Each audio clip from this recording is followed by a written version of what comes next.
Lamini Fati. We need to talk about Lamini Fati. Honestly, I've been wanting to speak about him for a very, very long time. You know, ever since he joined, I thought his name was quite funny. It is, you get the joke. I'm not gonna explain the joke. But the reason why I want to talk about him in this video particularly is I saw this news report. He is expected to be called up for the match against South Vigo, I believe. And because of the injuries at centre back and just the fact that we need new centre backs, we need players that add something different. Because let me be honest, our defense is quite poor. The defense is unbelievably trash. And it's not like we can make any new signings in this current moment. We need to wait for the next transfer window, which is gonna happen in June. So the only thing that actually makes sense is to bring up an academy player. Now my first choice would have been João Martinez, but he has not even gotten his chance. So now what I'm hearing is Lamini Fati, who is a monster. I'm going to show you how good this guy is. Let me show you just these first few clips. This guy is a monster, a full-blown monster. It looks like a truck running at you to bulldoze you. Like, this guy's aggressive when he comes at the players. Like, the players are running on the ball, they chilling, and he comes there like a freak of nature, there to just destroy them. And I think he's a very unique centre back. He is kind of old school if you look at it. He's old school, uses his aggression, his physicality, and I think this guy, his movements, the way he moves on the ball even, it just reminds me of Ferland Mendy in a way. They're very strong on the ball, have a physical presence, and I absolutely love it. I can't even lie to you.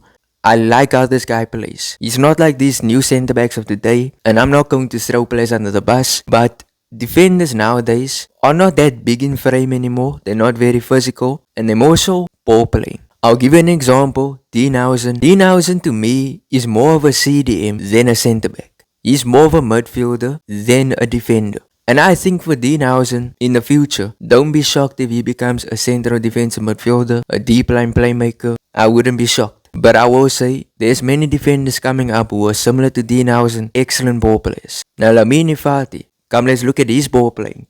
It's not that good. It's not as good as Dienhausen, not as good as João Martinez. He looks kind of shaky on the ball, and he doesn't look very confident in his own ball playing ability. And this is the only thing I fear about him, is that if he goes up against high pressing teams, and I'm not talking about academy level, I'm talking about top level, high level football, I think this guy would get pressed to absolute oblivion. He will lose the ball. That's honestly what I think. He will lose the ball. So I like his aggressiveness. It kind of reminds me of Asensio in a way. I think if this guy is to play, he will succeed. However, when I compare him to Asensio, the ball playing is not there. It's seriously not there. That's just something I hope he improves on. His physicality is there. His tackling is there. Defensive play is there. His presence is there. He has a presence in the air. Like, I'm going to show you a lot of clips right here. He is very much present in the air. Multiple headed clearances. He is not unbelievably tall. He is tall, but he's not like Dienhausen tall or João Martinez tall.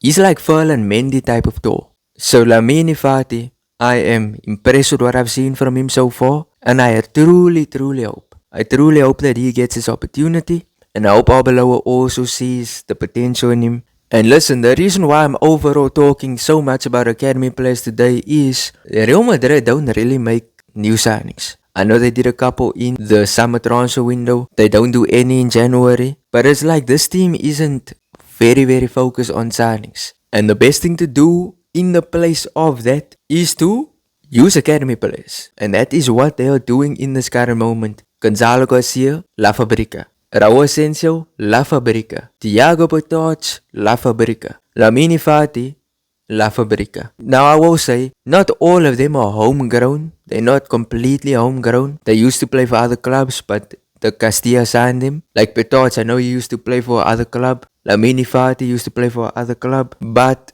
they're still La Fabrica talents. And honestly, if I'm gonna call them truly La Fabrica talents, then we can call Vinny La Fabrica talent. We can call Rodrigo one. So yeah, it is quite an interesting thing to talk about. But yeah, this guy, he looks like a beast. He looks scary in the defense. Like, me personally, if I'm on the ball, I don't want a player running at me like that. If he can bring it to La Liga, if he can bring that presence and that hunger to go and tackle players, I think this guy has a great future. possibly in Real Madrid, or it could be anywhere else. But I do hope he gets his opportunity. But also now we have to talk about some other things. This one absolutely breaks my heart. Rodrigo, ACL injury. It's so unfortunate. This guy, he's had multiple injuries in his career. I don't think he's ever had an ACL injury. Apparently he tore his ACL and his MCL. I can't imagine the amount of pain this guy's in right now. But I hope his recovery is fast. We do know players when they go through ACL injuries, they don't truly come back. They don't truly come back better or the same. Because we know Militao, he came back from an ACL injury, hit with another ACL injury, came back, hit with another big injury.